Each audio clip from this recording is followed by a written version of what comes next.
तैयार रहिए, स्टार्ट। बाल तस्करी के खिलाफ कई सख्त कानूनी प्रावधानों के बावजूद भारत में यह समस्या नासूर बनती जा रही है।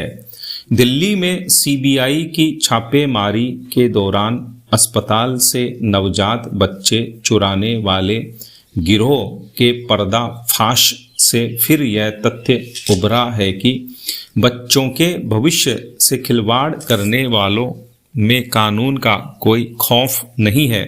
बच्चों की तस्करी पर भारी जुर्माने के साथ उम्र कैद तक का प्रावधान होने के बावजूद यह कड़वी हकीकत है कि ऐसे 10% से भी कम मामले दोषियों को सजा तक पहुंच पाते हैं।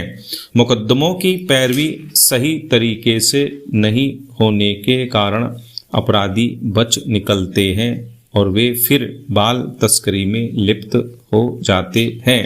पैरा, बाल तस्करी की कोई एक वजह नहीं है, लेकिन चिंता की बात यह भी है कि देश में युवाओं के एक वर्ग की सोच में बदलाव भी परोक्ष रूप से बाल तस्करी को बढ़ावा दे रहा है। एक सर्वे में खुलासा हुआ था कि भारत के 9% युवा शादी तो करना चाहते हैं, लेकिन बच्चे पैदा नहीं करना चाहते। संतान सुख के लिए उन्हें बच्चे खरीदने से परहेज नहीं है। हैरत की बात यह है कि देश के 2.5 करोड़ से ज़्यादा अनाथ बच्चों में से किसी को गोद लेने का विकल्प होने के बावजूद ऐसे युवा कई बार बाल तस्करी करने वालों से संपर्क तक साध लेते हैं। बाल तस्करी की गंभीर समस्या पर हमारा ध्यान तभी जाता है जब किसी गिरोह का पर्दाफाश होता है या बाल तस्करी को लेकर कोई रिपोर्ट जारी होती है। पिछले साल एक एनजीओ की रिपोर्ट में बताया गया था कि 2016 से 2022 के बीच बाल तस्करी के सबसे ज़्यादा मामले उत्तर प्रदेश में दर्ज किए गए, जबकि आंध्र प्रदेश और बिहार क्रमशः दूसरे तीसरे नंबर पर थे। इस अवधि में मध्य प्रदेश, गुजरात, पश्चिम बंगाल, ओडिशा और तेलंगाना में भी कई मामले दर्ज हुए।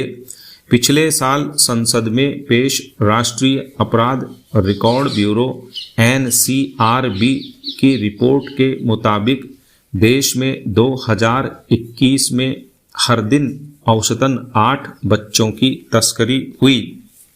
देश के ही भीतर यह तस्करी होती है, लेकिन संगठित गिरोह कुछ बच्चों की खाड़ी और दक्षिण पूर्व एशियाई देशों में भी तस्करी करते हैं।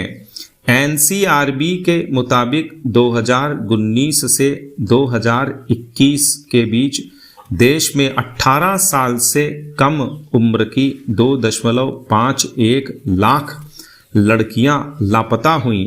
इनमें से ज़्यादातर मध्य प्रदेश, पश्चिम बंगाल, महाराष्ट्र, छत्तीसगढ़ और ओडिशा की थीं। पैरा, बाल तस्करी की समस्या से भारत ही नहीं कई दूसरे देश भी जूझ रहे हैं। सरकार और समाज को इससे मिलकर निपटना होगा। इस समस्या की जड़ में गरीबी भी है।